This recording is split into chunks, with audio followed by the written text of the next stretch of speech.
আমরা আইনজীবী সমাজ আইনের ব্যাখ্যার জন্য তাকে স্মরণ করে থাকি। অ্যাডভোকেট আব্দুল বারী ভূঁইয়া যখন একটি মামলায়, চাঁদাবাজির মামলায়, সন্ত্রাসীর মামলায় রিমান্ড শুনানি শেষে বারান্দায় আসলেন, তখন এই সন্ত্রাসী যে মামলা হয়েছে, যে সন্ত্রাসীর মামলা করতে গিয়েছিলেন, এই সন্ত্রাসীর পাচাটা, এই সন্ত্রাসীর পালিত সন্ত্রাসীরা এর উপর হামলা করার জন্য উদ্যত হয়েছিল।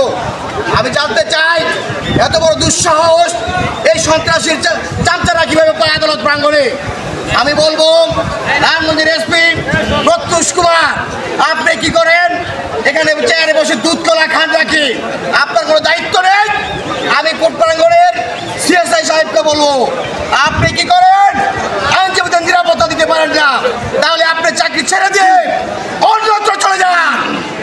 আমাদের নারায়ণগঞ্জের আইনজীবীদেরকে সুরক্ষা দিতে হবে, প্রতিটি কোর্টে পর্যাপ্ত পরিমাণ পুলিশ দিতে হবে।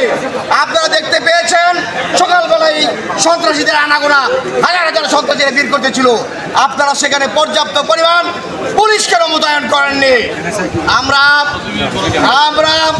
মিডিয়ার মাধ্যমে সকলকে জানাতে চাই, অদূর ভবিষ্যতে বারী ভূঁইয়া নয়, যদি জুনিয়র থেকে শুরু করে এলএলবি পাস লালটাই যারা পড়েছে, যারা প্র্যাকটিস করে সিনিয়র পর্যন্ত, যদি কোনো আইনজীবীদের দিকে বাঁকা চোখে তাকায়, সেই চোখ আমরা উপড়ে ফেলবো।